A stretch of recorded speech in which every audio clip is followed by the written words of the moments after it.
कहानियाँ दिल की में आपका एक बार फिर से स्वागत है।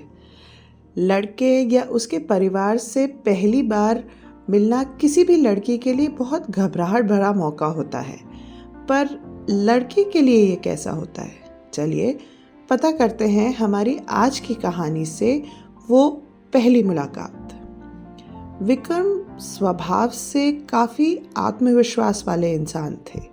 कोई भी चीज़ उन्हें जल्दी डराती या घबराहट में नहीं डालती थी। 29 वर्ष के सॉफ्टवेयर इंजीनियर के रूप में वे डेडलाइंस, प्रेजेंटेशन और कोडिंग की समस्याओं को बड़ी शांत स्वभाव के साथ संभालते थे। लेकिन जब पहली बार एक संभावित दुल्हन से मिलने की बात आई तो उसका सारा आत्मविश्वास गायब हो गया। उसके माता पिता ने ऐलान कर दिया था कि अब बहुत हो गया और शादी करने का समय आ गया है। हफ्तों तक बायोडेटा और फोटोज देखने के बाद उन्होंने वो एक परफेक्ट लड़की उसके लिए ढूंढ ली थी और अब विक्रम को पहली बार उससे मिलने जयपुर जाना था। बेटा, इतना घबराने की कोई बात नहीं है, उनकी माँ ने उनका कुर्ता ठीक करते हुए कहा। वे बस एक लड़की है, तुम जैसे हो बस वैसे ही रहना। जैसा हूं वैसे ही रहना? तुम माँ, आपको पता है ना कि वो क्या दिखता है? मैं सोफे पे पसर के चिप्स चबाते हुए टीवी देखने वाला। ये सुनकर उसके पिताजी जो सोफे पे बैठे थे हंस पड़े। हाँ वो तो है, पर कोशिश करना कि कम से कम एक दिन के लिए सभ्य व्यवस्थित इंसान बनकर दिखो। ये सुनकर विक्रम ने अपना सर हिला लिया और वो घर से निकल पड़े अपनी उस पहली मुलाकात के लिए। उनके हाथ में एक मिठाई का डब्बा था और माँ की दी हुई सीख बार बार उनके दिमाग में घूम रही थी। साफ तरीके से बोलना और झुककर टेढ़े मेढ़े होकर मत बैठना।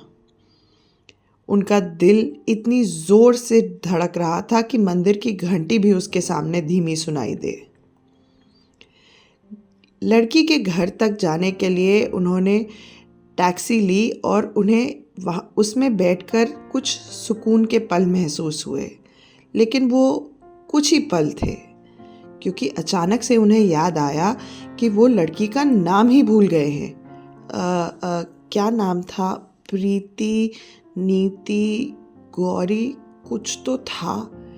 और एक बार फिर से घबराहट का सागर वापस आ गया। घर पहुंचते पहुंचते तक उन्होंने तय किया कि वह उसको मिस शर्मा करके बुलाएंगे। ये काफ़ी सुरक्षित और सेफ सा ऑप्शन था। टैक्सी से उतरकर उन्होंने अपना परिचय देने का पूरा प्रोसेस अपने दिमाग में एक बार अच्छे से सोचा कि वो कैसे घुसेंगे, कैसे सबसे बात करेंगे। ये सब तय करके वो उसके घर की ओर चल पड़े। घर के दरवाजे के पास पहुंचते पहुंचते उन्हें एहसास हुआ कि उनका पसीना से हालत खराब है। रुमाल निकालकर जब उन्होंने अपना माथा पोंछने की कोशिश की तो माथे पे लगा हुआ तिलक पूरी तरह से उनके माथे पे फैल गया था। आखिरकार एक गहरी सांस लेकर उन्होंने घर की घंटी बजा दी। घर का दरवाज़ा लड़की के पिताजी ने खोला, जो कि एक लंबे चौड़े बड़ी बड़ी मूंछों वाले गंभीर से दिखने वाले व्यक्ति थे। तुम विक्रम हो ना? उसके पिताजी ने हाथ आगे बढ़ाते हुए कहा। जी सर, विक्रम ने जवाब देते हुए हाथ मिलाया। उसने उनको मिठाई का डिब्बा थमाने की कोशिश की तो गलती से वो डिब्बा गिर गया। ज़मीन पे गिरते ही वो डिब्बा खुला तो उसमें से थोड़ी सी दबी कुची मिठाइयाँ बाहर झांकने लगी। Special delivery? विक्रम ने कमज़ोर स्वर में मुस्कुराते हुए कहा। उसके ये देखकर उसके पिता की भौहें चढ़ गईं, पर उन्होंने कुछ कहा नहीं और विक्रम को अंदर आने का आमंत्रण दिया। अंदर घुसते हुए विक्रम सोच रहा था कि काश ये ज़मीन फट जाए और वो उसमें समा जाए। लिविंग रूम में पहुंचकर विक्रम सोफे पे एकदम कोने में पीठ सीधी करके बैठा हुआ था। उसके दोनों तरफ लड़की के माता पिता थे और 2 छोटे भाई बहन जो उसके इस सारे हालत का मज़ा ले रहे थे, साथ में बैठे हुए थे। और फिर आई चाय। लड़की की माँ ने मेज़ पर चाय के कप और बिस्किट की प्लेट रखी। विक्रम अपनी घबराहट में चाय के कप को उठाने की कोशिश में उसने चीनी की कटोरी गिरा दी और शक्कर बर्फ़ की तरह चारों तरफ फैल गई। मुझे चाय ज़्यादा मीठी पसंद है, विक्रम ने मुस्कुराते हुए बोलने की कोशिश की। इस पूरे कांड से कमरे में एक सन्नाटा सा छा गया था। सिर्फ लड़की के छोटे भाई बहन की हंसी, जो वो छुपाने की कोशिश कर रहे थे, सुनाई दे रही थी। सर हिलाते हुए विक्रम ने जब चाय पीने की कोशिश की तो उसने जीभ जला ली। ओह! ये बोलते हुए उसने जब चाय का कप रखने की वापस कोशिश की, उस चक्कर में चाय थोड़ी उसके कुर्ते पे गिर गई।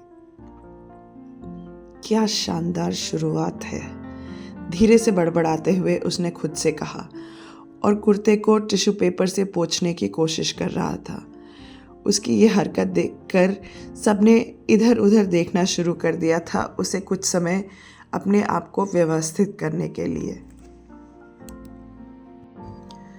जब तक उसने अपना कुर्ता साफ किया, तब तक आखिरकार वो पल आ ही गया था जब वो लड़की, जिसका नाम काव्या था, वो लिविंग रूम में आई। उसने एक साधारण सा सूट पहना हुआ था और चेहरे पे हल्की सी मुस्कुराहट थी। उसके सामने बैठते हुए उसने कहा, नमस्ते, मैं काव्या हूँ। नमस्ते, मैं शक्कर के लिए माफ़ी चाहता हूँ, घबराहट में विक्रम बोल पड़ा। उन्हें कुछ समय अकेले बात करने का मौका देने के लिए उसके माता पिता वहाँ से उठकर चले गए। हालांकि उसके भाई बहन आसपास ही थे, पर वो अपने फ़ोन में व्यस्त होने का नाटक कर रहे थे। तो आप बेंगलुरु में काम करते हैं? काव्या ने बातचीत शुरू करने की कोशिश की। जी, मैं सॉफ्टवेयर इंजीनियर हूँ, कोडिंग करता हूँ और सिस्टम क्रैश करता हूँ, मेरा मतलब प्रोफेशनली। काव्या हंस पड़ी। और मैं ग्राफिक डिज़ाइनर हूँ, मैं चीज़ों को सुंदर बनाती हूँ। प्रोफेशनली? ओह, तो मैं अगर कुछ बिगाड़ दूँ तो तुम उसे सुंदर बना सकती हो। ये ऐसा नहीं होता है, काव्या ने हिचकिचाते हुए मुस्कुराते हुए कहा। बातचीत सही दिशा में जा रही थी कि तभी विक्रम का फ़ोन ज़ोर से बज उठा।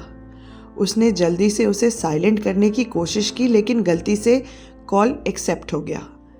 तो विक्रम, कैसा चल रहा है सब कुछ? उसकी माँ की आवाज़ फ़ोन के स्पीकर पे ज़ोर से गूंज गई। माँ, मैं तुम्हें बाद में फ़ोन करता हूँ।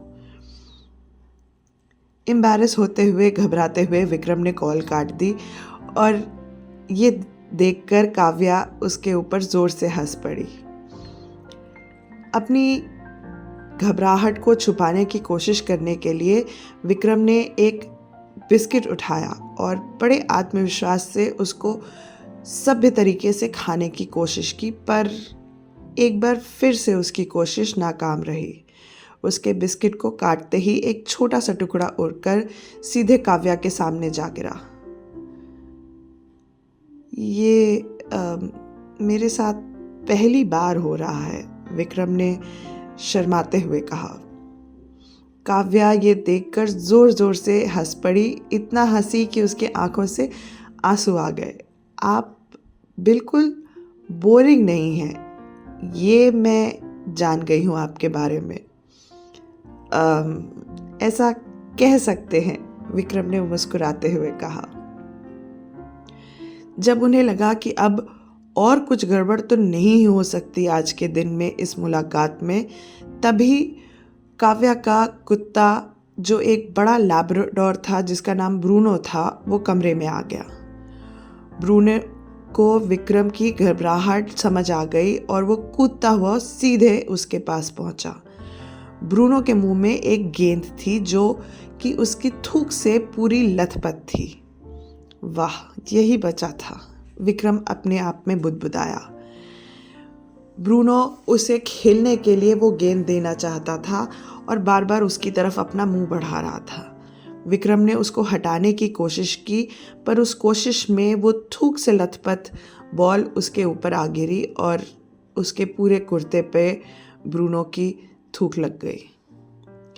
आप वाकई समस्याओं के चुंबक हैं, है ना? मैं इसे अनजाने मनोरंजक का नाम दे सकता हूँ, विक्रम ने मुस्कुराते हुए कहा। आखिरकार मुलाकात खत्म हुई और विक्रम उठकर जाने लगे तो उन्होंने काव्या से जाते जाते कहा, आपसे मिलकर अच्छा लगा और मैं वादा करता हूँ कि मैं हमेशा ऐसे अस्त व्यस्त नहीं रहता। अब आपकी बात पर भरोसा करने का दिल तो हो रहा है, मुस्कुराते हुए काव्या ने कहा। सर हिलाते हुए एक मुस्कुराहट के साथ विक्रम घर के बाहर आ गए।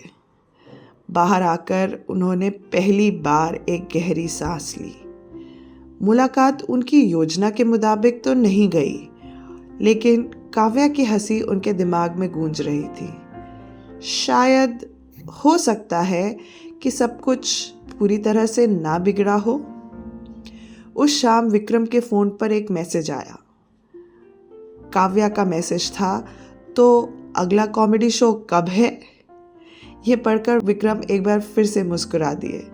शायद उनका ये अस्त व्यस्त घबराहट भरा पहला इम्प्रेशन उतना भी बुरा नहीं था।